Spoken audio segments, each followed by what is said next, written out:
राधे राधे दोस्तों। आज हम कहानी सुनाने जा रहे हैं मूर्खों का बहुमत।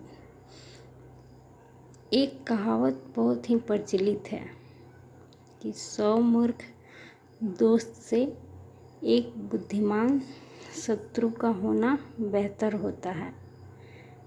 ये बात तो आप सभी ने सुनी ही होगी। ये कहानी भी ऐसे ही एक मूर्ख लोगों के समूह के बारे में है। एक जंगल में एक उल्लू रहता था।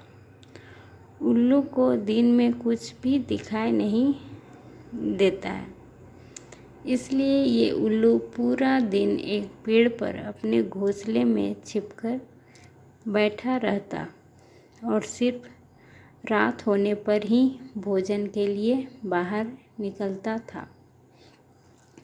गर्मियों का मौसम था। दोपहर के समय तेज़ धूप भी थी।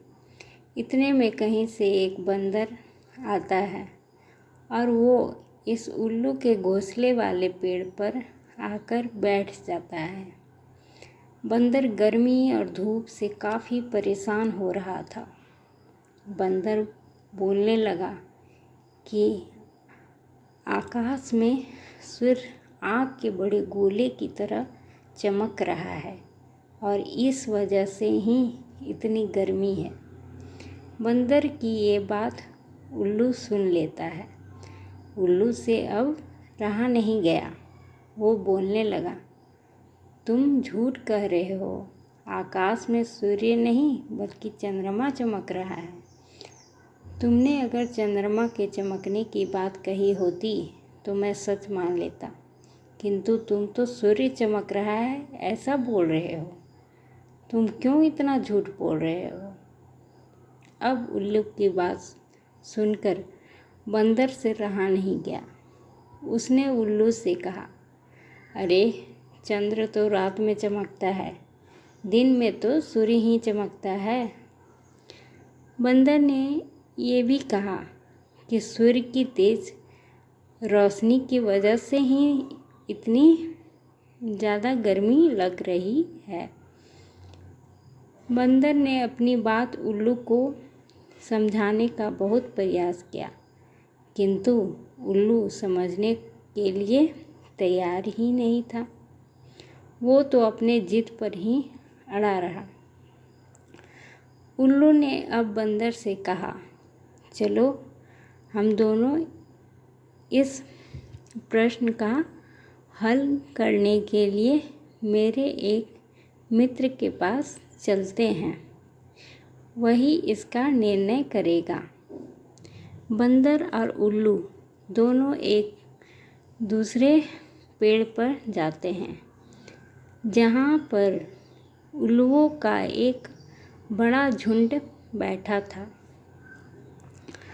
वहाँ पर जाकर उल्लू ने सभी को बुलाया और पूछा कि तुम सभी मिलकर मुझे ये बताओ कि दिन में सूर्य चमक रहा है या नहीं। ये बंदर मुझे बता रहा है कि दिन में सूर्य चमक रहा है, किंतु मैं उसकी बात सच नहीं मानता हूँ। उल्लू की बात सुनकर उल्लुओं का पूरा झुंड हंसने लगा। वो सब बंदर की तरफ देखकर ज़ोर ज़ोर से हंसने लगे और बंदर का मजाक उड़ाने लगे। उल्लुओं का पूरा झुंड हंसते हंसते बंदर से कहने लगा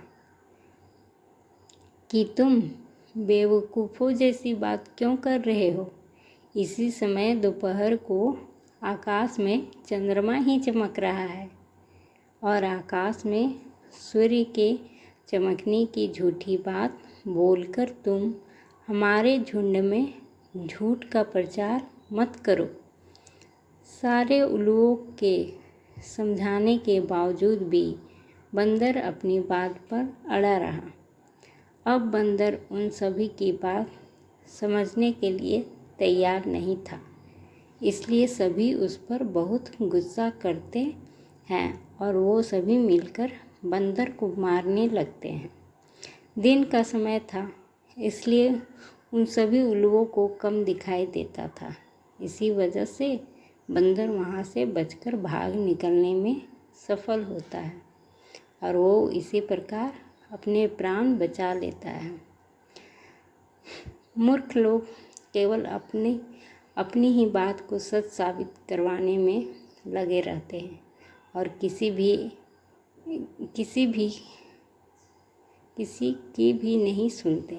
ऐसे मूर्ख लोग अपने बहुमत से सत्य को भी असत्य साबित करने में सफल हो सकते हैं।